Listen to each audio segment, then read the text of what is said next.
इस कहानी की शुरुआत में हम वुजिंग और पिगी को देखते हैं। वुजिंग पिगी को बता रहा होता है कि जब ब्रह्मांड का निर्माण हुआ था तो उस समय ऊर्जा प्रकाश के रूप में तैर रही थी और जो ऊर्जा नीचे डूब गई उससे पृथ्वी का निर्माण हुआ और उसी समय यूंडी नाम का एक डीमन पैदा हुआ जो बहुत शक्तिशाली था। वो जहाँ भी जाता था वहाँ के सभी जीव जंतु डीमन बन जाते थे, इसीलिए वो तीनों लोग को सम्मिलित करने के लिए निकल पड़ा ताकि वो स्वर्ग पर राज कर सके।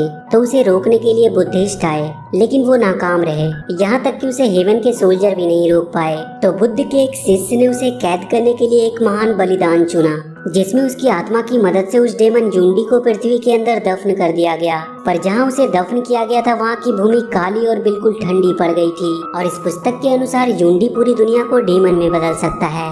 जब ये कहानी पिगी सुनता है तो वो उससे कहता है कि तुम ये कहानी बार बार उसे नाम चेंज करके सुनाते हो और उसकी किताब छीन लेता है। तो वो दोनों आपस में लड़ने लगते हैं। उसके बाद हम एक शांत स्वभाव के बुद्धिस्ट मास्टर को देखते हैं जो अपने एक शिष्य सन वुकोंग का इंतजार कर रहा होता है। तभी वहाँ पे पिगी और वुजिंग लड़ते हुए पहुँचते हैं। दरअसल पिगी और वुजिंग भी उस मास्टर गोल्डन सकाड़ा के शिष्य होते हैं। और इसके बाद हम इस कहानी के मेन कैरेक्टर सन वुकोंग को देखते हैं जो बादलों को चीरते हुए पेड़ और पहाड़ों से होते हुए तूफान से भी तेज बिजली की रफ्तार में एंट्री करता है और अपने मास्टर को पीने के लिए पानी देता है। दरअसल वो उतनी दूर पानी लाने के लिए ही गया था और जब ये बात पिगी और वुजिंग को पता चलती है कि वुकोंग उतनी दूर सिर्फ पानी लाने के लिए गया था तो वो लोग हैरान हो जाते हैं। अगले दिन वो लोग वुजुआंग मंदिर में जाते हैं और जब वो लोग वुजुआंग मंदिर में पहुँचते हैं तो वहाँ मंदिर के दो यंग रक्षक आते हैं जो उन्हें मंदिर के अंदर ले जाते हैं।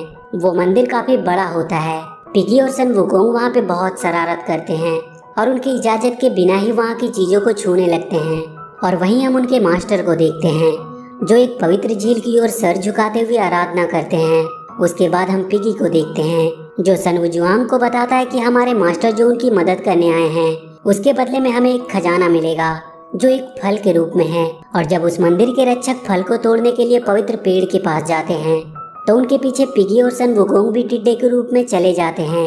और जब वो लोग उस पवित्र पेड़ के पास पहुंचते हैं तो वो उसे देखकर बहुत अचंभित होते हैं क्योंकि पवित्र पेड़ बहुत सुंदर होता है और उसके फल भी बहुत ही अनोखे होते हैं। और जब वो रक्षक वहां से चले जाते हैं तो पिगी और सन वुकोंग चुपके से उस पवित्र पेड़ के पास जाते हैं और उसके फल को खाने की कोशिश करते हैं। और जब सन वुकोंग फल को तोड़ता है तो वो फल नीचे गिर जाता है और जैसे ही वो पिगी उसे लेने जाता है वो फल कहीं गायब हो जाता है। तो सन वुकोंग समझ जाता है कि ये स्थान एक मायावी स्थान है।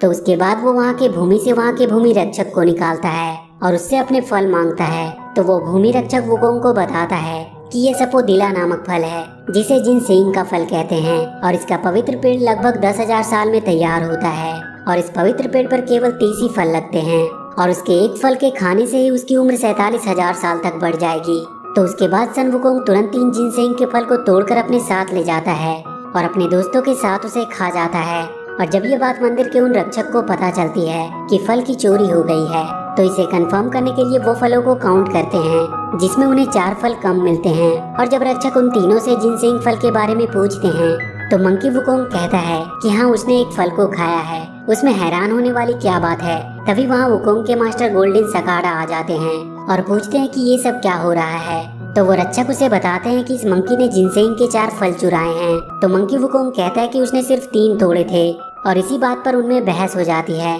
और वो आपस में ही लड़ने लगते हैं। और वो रक्षक वुकोंग को शैतान और तुच्छ बोलता है जिससे वुकोंग को बुरा लग जाता है और वुकोंग जाकर पवित्र पेड़ के सारे फल को नष्ट कर देता है और उस पेड़ को अपनी जादुई छड़ी से जड़ से उखाड़ देता है। तभी वहाँ उस मंदिर के रक्षकों के मास्टर और पृथ्वी के देवता जिनुआनजी अपने शिष्यों के साथ आ जाते हैं। तो वो रक्षक उन्हें बताते हैं कि गोल्डन सकाड़ा के 3 शरारती शिष्यों ने जिनसेंग का फल चुराया है और उनका एक शिष्य वुकोंग पवित्र पेड़ को नष्ट कर दिया है। तो वो तुरंत अपने शिष्यों से उस पेड़ की सतह पर दानव रक्षक कवच बनाने को कहता है ताकि डेमन यूंडी आजाद ना हो। और जब गोल्डन सकाड़ा जिनुआनजी को देखता है तो वो उनसे माफी मांगता है। जिनुआनजी गोल्डन सकाड़ा से कहता है कि हमने आपके साथ शिष्टाचार का व्यवहार किया और आपके तीनों शिष्यों ने बहुत ही बुरा व्यवहार किया और वो उन तीनों को सबक सिखाने के लिए उन्हें कैद कर देता है। तभी इधर जिनुआनजी के शिष्यों का रक्षक चक्र टूट जाता है और उस पवित्र पेड़ के जड़ से यूंडी आजाद हो जाता है और वो मास्टर सकाड़ा को पकड़कर अपने साथ ले जाता है। इधर वुकोंग कैद से निकलने की कोशिश कर रहा होता है लेकिन वो निकल नहीं पा रहा था। तो जिनुआनजी वुकोंग से कहता है कि बड़े मुश्किल से यूंडी कैद हुआ था और तुमने पवित्र पेड़ को उखाड़कर उसे आजाद कर दिया। अब वो तीनों लोग को एक करने की कोशिश करेगा जिससे पृथ्वी का नाश हो सकता है। तो वुकोंग कहता है कि आप तो देवताओं के पूर्वज हैं, तो फिर डरते क्यों हैं? मैं अपने मास्टर को बचा लूंगा और आप मुझे यहाँ से निकालिए। और अगर वो उसे वहाँ से निकाल देगा तो वो युंडी को भी कैद कर सकता है। इस पर जेनुआनजी कहता है कि यदि तुम युंडी को कैद करने में असफल हुए तो मैं तुम्हें हमेशा के लिए पर्वतों के नीचे कैद कर दूंगा। तो वुकोंग कहता है कि उसे ये चुनौती स्वीकार है और उसके बाद जेनुआनजी वुकोंग को आजाद कर देता है। तो वो तीनों वहाँ से चले जाते हैं। इसके बाद जेनुआनजी फौरन अपने शिष्यों को स्वर्ग के देवता जेड सम्राट के पास इस खबर को पहुँचाने को भेजता है। और इधर युंडी जहाँ से भी गुजरता है वहाँ के सभी जीव जंतु उसके डेमन शक्ति के वश में हो जाते हैं। युंडी मास्टर गोल्डन सकाडा को लेकर पर्वतों के बीच छुप जाता है। वहाँ पे और भी बहुत सारे डेमंस होते हैं। वो सारे डेमंस युंडी को समुद्र का एक विशालकाय जीव समझ रहे थे। तभी उनका सरदार उन्हें बताता है कि ये कोई समुद्री जीव नहीं बल्कि उनके पूर्वज युंडी हैं। अपने पूर्वज को देखते ही सभी डेमंस अपना सर झुका लेते हैं। तो युंडी उन्हें बताता है कि वो कई साल तक भूमि के अंदर कैद रहा, जिसकी वजह से उसका रूप बदल गया है और जब तक उसका असली रूप वापस नहीं आ जाता तब तक वो लोग गोल्डन सकाडा का ध्यान रखे और 3 दिन बाद वो तीनों लोग को मिलाएगा जिसे अब कोई नहीं रोक सकता। उसके बाद हम वुकोंग और उसके दोनों साथियों को देखते हैं जो युंडी की तलाश में निकले होते हैं। तभी वुजिंग के बास्केट से एक छोटा सा जीव निकलता है जो उन्हें बताता है कि वही तो पवित्र आत्मा है जिसने युंडी को कैद किया था। तो उस पवित्र आत्मा के बात पर वुकोंग को विश्वास नहीं होता है और वो उसे वहाँ से भगा देता है। उसके बाद वो भूमि के देवता को निकालता है और उससे युंडी का पता पूछता है। तो वो बताता है कि युंडी पर्वतों के बीच में छुपा है। तो वो तीनों उसकी तलाश में पर्वतों की ओर निकल पड़ते हैं और ये बात युंडी को पता चल जाती है कि उसे किसी ने ढूंढने की कोशिश की है।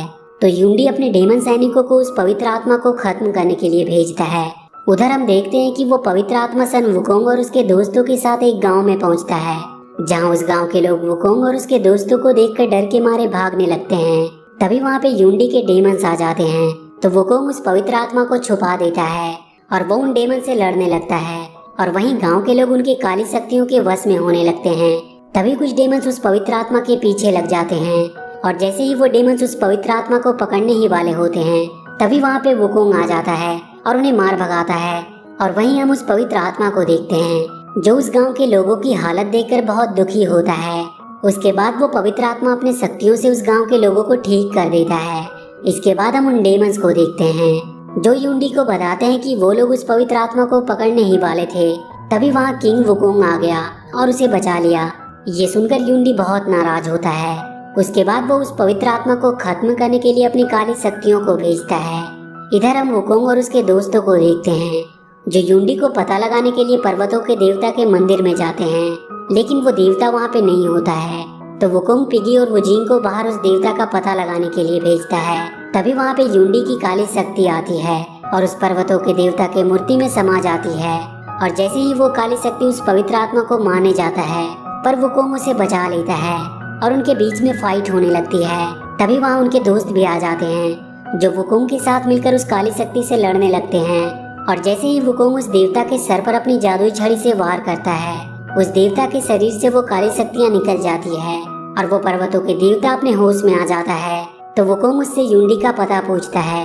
वो देवता उसे एक मिलेनियम नाम के पर्वत की ओर इशारा करते हुए बताता है कि युंडी उसी पर्वत पर है। और इसके बाद हम वही मिलेनियम पर्वत को देखते हैं जहाँ डेमंस की एक झुंड उनके पूर्वज युंडी के आजाद होने का जश्न मना रहे थे। और तभी हम देखते हैं कि युंडी अपने असली रूप में आ जाता है।